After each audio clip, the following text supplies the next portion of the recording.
Hey guys, Ramsey here. Welcome to another video. Today we have a vintage Hall of Fame review. It's been a while since I've done one of these, and it's just one of those things where I have to be in the mood to do a review on a fragrance of this magnitude. Today I'm wearing it as my scent of the day for the 6th time, which may not seem a lot to you guys, but when you have a huge collection and you wear a different fragrance every single day, that actually is a lot.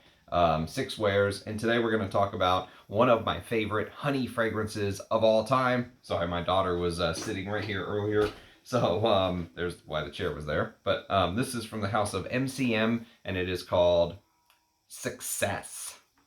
So there you have it. Look at this beautiful bottle. Just absolutely brilliant.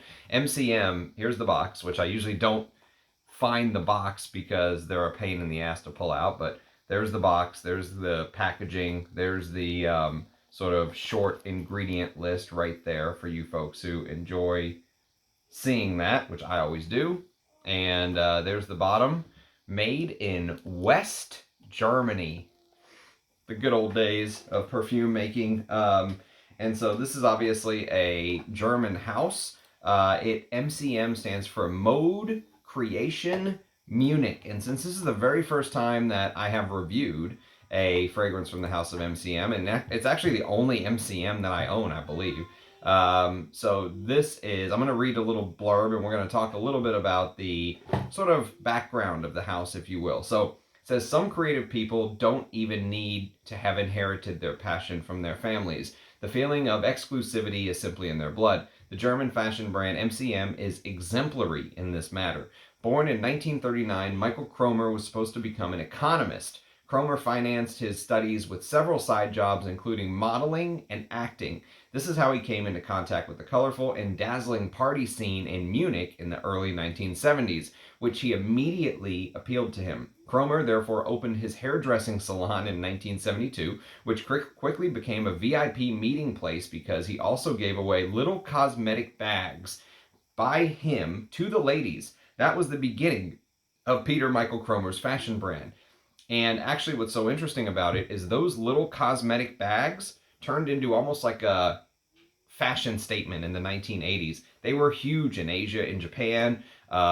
They're these very small bags that women could kind of wear on their back, almost like a backpack kind of thing, but a tiny one, okay? And they would bring them to the clubs and stuff like that. And it turned into a fashion statement because those little bags are expensive as fuck right now. If you go to the MCM website and try to buy one of those little bags, they're like $600 or $800. They're insane. And it's like buying a Chanel bag or something. Well, I mean, Chanel's going to be more expensive than that. I think they have some that are in the thousands as well. MCM does. So they're not cheap, those little baggies. They look cheap because they're so small, but they're expensive as hell. And they turned into like a huge hit for the brand. So in 1975, the first suitcases, bags, and accessories followed. All of them were noble and made in the same style. His impressive network in the Munich party scene got him some presentations at fashion fairs, and in 1977, the designer broke with his hairdressing profession to further expand his brand. The hairdressing to designer reminds me a lot of Serge Lutens, by the way.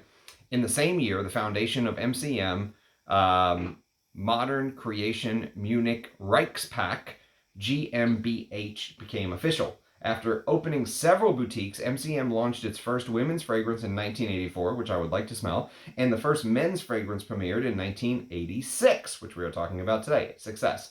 More fragrances, new suitcases, bags, backpacks, bags, as well as dense network of boutiques made MCM one of the best top-selling fashion labels worldwide at the beginning of the new millennium. They now have several fashion boutiques in Europe, USA, South Korea.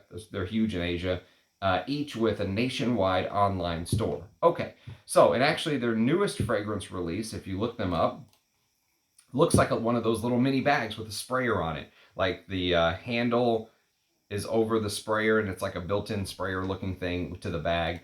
Very, very interesting. The bags were like huge for MCM, okay? So here's the note listing. We're going to talk a little bit about it, but there was a story that goes along with this. My brother from another mother, Rich Mitch, reached out to me about a year ago, and he was like, hey man, do you know anything about MCM Success? And I've never said yes faster to one of his messages. He was like, should I get it? I was like, yes, don't even think about it. Get it. It's one of the best honey fragrances ever that I've ever come across. No hesitation, Nothing like that. It's one of my all-time favorites. It's up there with Hugo Boss #1 for me. So, the thing to keep in mind as I'm going through this review is this is a honey-based scent, which sounds like a no duh, I just said it was a honey-based fragrance, but this falls right into the golden years of Ram perfumery. Okay, 1986 is prime Ram years, and it's my sweet spot when finding these honey-based fragrances. I've talked about things, and there's more honey fragrances reviews to come. Lapidus pour Homme, which actually is not a million miles away from success. Success is like if you took Boss #1, mixed it in with Lapidus pour Homme, and then added the spices and maybe a little bit of the booziness from Escada pour Homme, and you kind of get into the ballpark of MCM success. But what I want you to keep in mind is that 1980s, slightly animalic, dirty, not pissy. It doesn't go pissy like Boss #1, which we'll talk about later, but you must never forget the sort of molasses, slow-moving texture of honey dripping out of like a, you put honey on a spoon and then just let it kind of drip off the spoon. It just slowly kind of drips off like molasses. You must never forget that texture of honey is ever present in this scent. So even as I talk about other notes, the honey will be there. Even as it dries down and becomes smoother and smoother and smoother, which it absolutely does, and it's glorious. I must sort of hammer home the point that molasses-like honey remains, even as the fragrance kind of changes and goes through transitions and other notes come to the forefront. So here is the note listing according to Parfumo. And this is a discontinued fragrance, by the way. Honey, tobacco, orange, rose, bergamot, lemon in the top, with a heart of carnation, jasmine, patchouli, cedar, vetiver, and iris, with a base of honey. So you see honey in the top, honey in the base. And that's why that honey is ever present, even as it dries down. Moss, musk, amber, benzoin, leather, and vanilla. Okay, that's the note listing. It's listed as a spicy, resinous, masculine chypre. MCM or Fragrantica calls it a masculine chypre. That's woody in structure, and they list basically the exact same note listing. So Parfumo and Fragrantica agree this time, okay? So, if you've watched my review of Pacoma Gatsby, which, dang it, I had a mini somewhere. All right, so if you watched my review of Pacoma Gatsby, this little bad boy right here, which I got a mini of, and it's still on my full bottle wish list. It's right in the wheelhouse. It's probably the closest thing to MCM success, to be honest with you. Gatsby is the closest thing. No one talks about it. I have the only review, or when I reviewed Gatsby, mine was the only review. So just out of curiosity, I went and checked to see how many other reviews of MCM success there are on YouTube. And guess how many there are? 0. Which is absolutely nuts to me that a fragrance of this caliber, of this quality, is not being reviewed. And it just goes to show the hive mind of the YouTube fragcom. They all hop on the newest Parfum de Marly, but no one takes the time to talk about an absolute gem, what I would consider a vintage Hall of Fame, for me, type review, right? A fragrance that deserves its flowers. And it just gets completely ignored, totally and completely ignored, right? If you watched my Vintage Hall of Fame review on Hugo Boss #1, on Pacoma Gatsby, this fits snug right between those two, because Hugo Boss #1 came out in 1985, Pacoma Gatsby came out in 1987, and MCM Success, like I said, fits snug right between those two, 1986, okay? So, one of my all-time favorite honey fragrances, and what sets it apart is you get this heavy hit right from the beginning of spices that feel very coarse in nature. You get this tobacco, okay? You get this dense tobacco with honey right from the first spray, all right? As soon as the fragrance hits your skin, you're greeted with a fragrance that has a lot of depth, all right? A lot of niche fragrances nowadays, they do not have the texture and the depth of something like this. This is why I keep going back to these vintage fragrances. Even if you spend $300 or $500, you will be disappointed with many niche fragrances, because they do not have the ability to use the same amount of things like oak moss that this has. This has a slug of oak moss, which makes it feel very, very textured, okay? It makes it wear very heavy. But here's the brilliance of this fragrance. Even though it's got depth and heft and thickness, and it's got patchouli that weighs it down, you know, patchouli kind of feels like an anchor on the fragrance. It grounds it, okay? That it's not super heavy throughout the entire wear. You can feel the heaviness, the texture of the honey, the tobacco, and later on that oak moss that it almost feels like you could just put your hand on the oak moss on the side of the oak tree and just rub the oak moss and feel the texture on your fingers, right? Perfect example of why I love vintage perfumery, but it's offset. It's counterbalanced, as someone told me. That's the proper term in perfumery, counterbalanced. And I like that. I like counterbalance, but it's offset by this freshness, if you will, of this fruity, slightly metallic bergamot, okay? And the bergamot is working in tandem with this very tart, sour lemon and this slightly sweet and sticky, like the slightly sweet and sticky side of orange juice, okay? Like this orange squeezed juice. Oh, and keep in mind the thickness of molasses, the honeyed, spicy honey. It's almost like a spicy honey winter drink or something is how it smells like. But no matter how I say the fragrance kind of progresses, there is a reason this fragrance is named Success, okay? And the reason is it reminds me of a man who is successful and controls his own fate and has character and knows who he is on the inside. One who feels powerful and in control. That's the feeling of this fragrance. When I wear this, those are the words that kind of come to mind. All these people who do, you know, these sort of fragrance videos talking about how they do these stupid list videos about, oh, this fragrance this or this fragrance that. This is a powerful fragrance, okay? For me, it makes me feel powerful. Didn't show up in my most powerful fragrance video list that I did because I only did niche. But when I do vintage, you can bet your bottom dollar that this will be in there. And what's crazy is all of the notes have depth. So it's not like, oh, you're just smelling this deep honey molasses thing. No, every single note in here, from even the bergamot, you notice I called it fruity because there is a little bit of character to the citruses that you smell.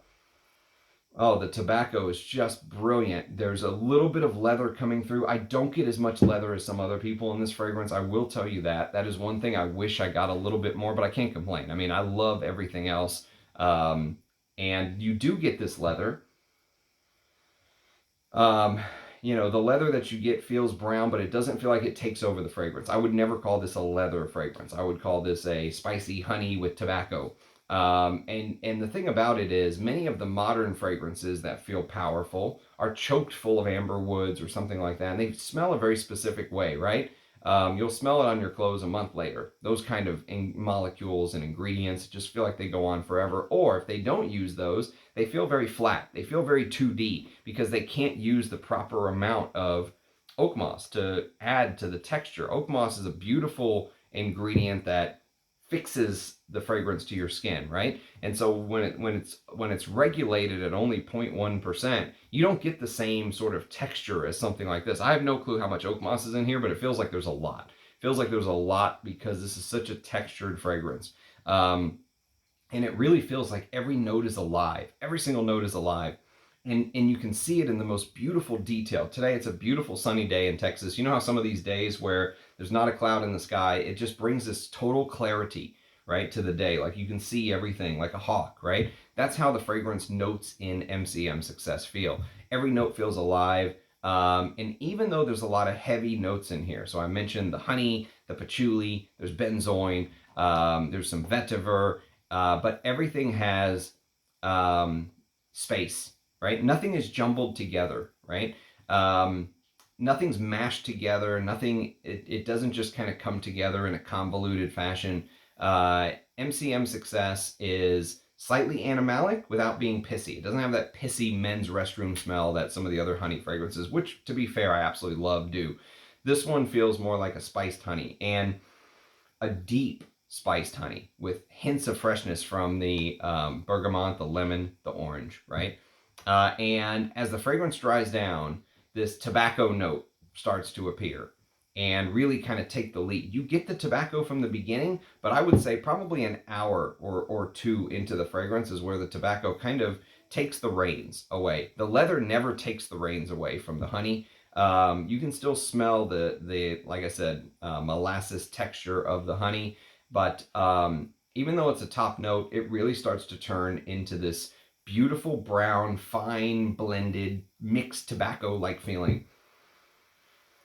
Oh, it's beautiful, and it's earthy, it's hay-like, it's crinkly. I mean, it reminds most people of fall. Most people would wear this in fall. I'm wearing it in June. It's 92. It's going to be 92 degrees here in Texas, and I don't give a shit. I love these type of fragrances, and really would wear them anytime.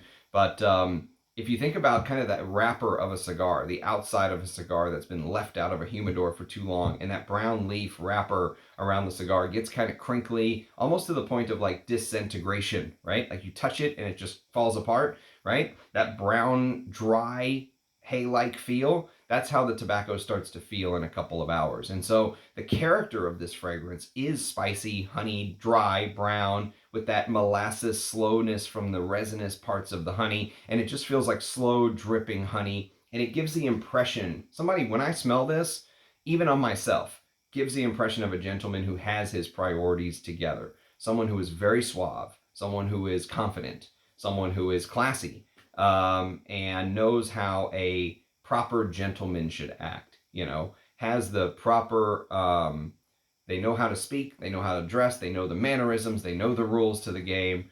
They act in a way that is classy and upstanding, member of society, okay? And someone who doesn't care that modern society may not like this anymore, because probably they think modern society sucks ass anyways. So that's the type of timeless kind of scent that this is to me. And later into the dry down, the honey almost turns ambery in nature. The benzoin starts to take over a little bit more and thick, and it smells almost boozy when you first apply it. Like I did a spray right before the video started, and the ambery touches to the honey almost give off a slight bit of booze, maybe a little bit of cognac or something like that. And the spices also come off as very sharp, almost anisic like sharpness, okay, and how they are directed. And in the top, the spices feel very sharp and very pungent in a way. Whereas 3 or 4 or 5 hours in, which is this dry down right here, this is a 5-hour dry down. They are smooth and just perfectly blended to perfection into the dry down. I would love to know who the perfumer is of MCM Success. It's got this hint of leather, okay? You'll get the leather in the top, but you'll get it even more into the dry down, I think. And that textured oak moss, and the honey becomes like a fresh honey. It goes from an animalic, dirty honey in the top, and it kind of morphs into this very fresh take on honey into the dry down. And the oak moss just feels textured in a way that you can just walk inside of. So there is a big component of MCM Success which I have avoided discussing so far. And the reason is I didn't want any of the guys to read it and go, nope, not touching this. And that's the floral parts of MCM Success. All big, vintage, masculine fragrances. Most people don't realize it, but many of them have a huge floral heart in one way or another. And this is no exception. This is coming to the end of the 80s when the florals really started to get ramped up. And there are multiple floral notes at play here in MCM Success, okay? But they're in the background. That's the important thing to know. They never take the reins, like the leather. So there's rose, jasmine, iris, and most important, there's a note of carnation, okay?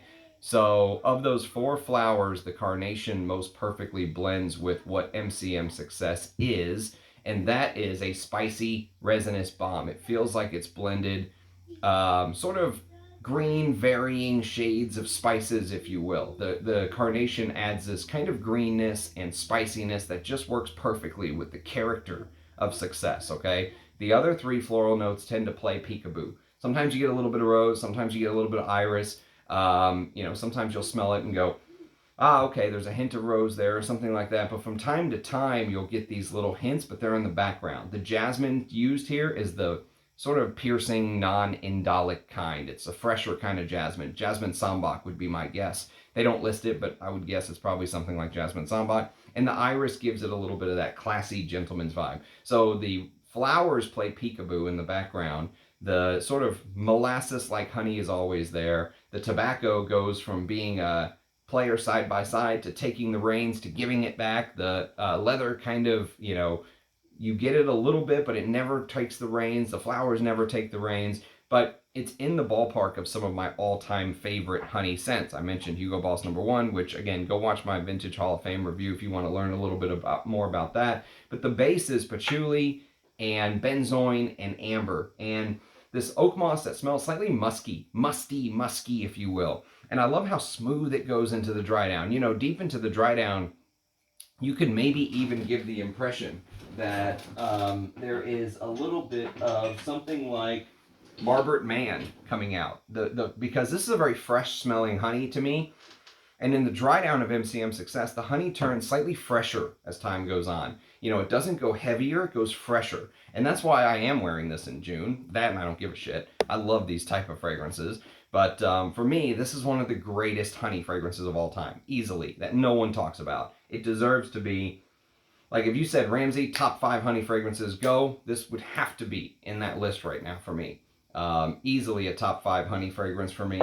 And I really do think that it deserves its flowers. It deserves its recognition. It deserves talk, especially among the vintage community. How is it that there is no YouTube videos on MCM Success? How is that possible in 2024? This came out in 1986. You would think with all of the YouTube reviewers acting like vultures to hurry up and get a review out of a fragrance that somebody would have done this, unless I just missed it. But when I look up MCM Success, the first thing that comes up is my This Year in Perfume 1986, where this shows up as a fragrance. But other than that, nothing. No individual reviews that I saw. So I hope this gets more people talking about it. I hope if you never tried it, this review kind of gets you to get off the schneid and try it. And if you do get a chance to sniff it, or if you're familiar with MCM Success, please do leave a comment. Love making these videos for you guys. Sorry today is a little bit rushed, but we got all of the main important points in. So hope to see your faces in the comments. As always, cheers guys, and I'll catch you next time. Bye-bye.